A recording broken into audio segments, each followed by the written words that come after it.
कांग्रेस के लीडर मनीष तिवारी जी, उनका कहना है कि ये इंडिया को एक तरह से पुलिस स्टेट में बदल देगा। देखिए, इसमें तो कोई शक नहीं है कि जिस तरीके से ये क्रिमिनल कानून पार्लियामेंट में पास कराए गए थे, सारे विपक्ष को 150 लोगों को बाहर फेंक के और पूरी अपने नंबर के बलबूते से पास किया गया। और मैंने तो उस टाइम भी आपत्ति जताई थी कि कई चीजें इसमें हैं, जैसे मर्सी पिटिशन जो है, कानून में कहीं पे भी नहीं कहता कि आप एक सजा के लिए दो बारी आप उसका जेल भुगतो। और हमारे जो बंदी सिख जो जेलों में 30-30 साल से बंद है, उन्होंने अपनी सजा एक बारी नहीं 2 बारी पूरी कर ली है। और सरकार ने नोटिफिकेशन निकालने के बाद भी उन्हें रिहा नहीं कर रही है। और इस नए कानून में अब नई चीज डाल दी है कि वो अपने आप पहले माफी मांगेंगे और तब उनको छोड़ा जाएगा। सो ये बिल्कुल मैं समझती हूँ कि ये बिल्कुल गलत है और इस पे पूरी चर्चा डिबेट होने की जरूरत है। 70 साल से जो एक कानून जो चल रहा था, अब कई केसेस चल रहे हैं, उनका क्या हाल होगा जो ऑन गोइंग है। कई चीजें हैं, वकीलों ने भी बहुत सारे सवाल उठाए हैं। और सबसे पहली बात कि ऐसा इम्पोर्टेंट कानून आप विपक्ष को बाहर फेंक के आप उसे पास करें, सबसे पहले तो ये ही बिल्कुल गलत है। वेस्ट बंगाल में एक नया वीडियो वायरल हुआ है, एक महिला के साथ मारपीट होती है, क्या कहना चाहिए? नहीं, बिल्कुल मैं कहना कि तालिबान शासन जैसे लग रहा है।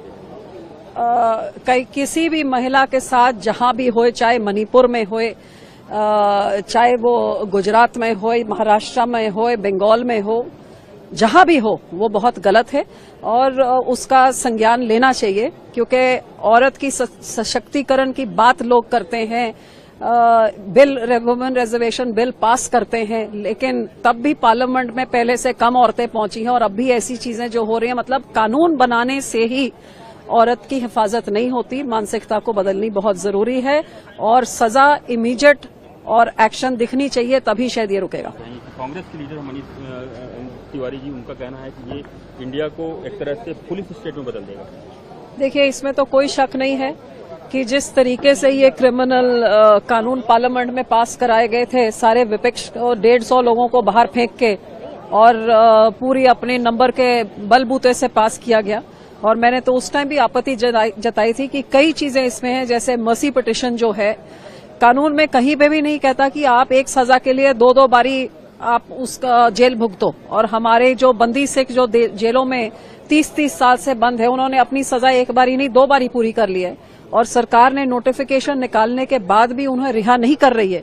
और इस नए कानून में अब नई चीज डाल दी है कि वो अपने आप पहले माफी मांगेंगे और तब उनको छोड़ा जाएगा। सो ये बिल्कुल मैं समझती हूँ कि ये बिल्कुल गलत है और इस पे पूरी चर्चा डिबेट होने की जरूरत है। 70 साल से जो एक कानून जो चल रहा था, अब कई केसेस चल रहे हैं, उनका क्या हाल होगा जो ऑन गोइंग है। कई चीजें हैं, वकीलों ने भी बहुत सारे सवाल उठाए हैं। और सबसे पहली बात कि ऐसा इम्पोर्टेंट कानून आप विपक्ष को बाहर फेंक के आप उसे पास करें, सबसे पहले तो ये ही बिल्कुल गलत है।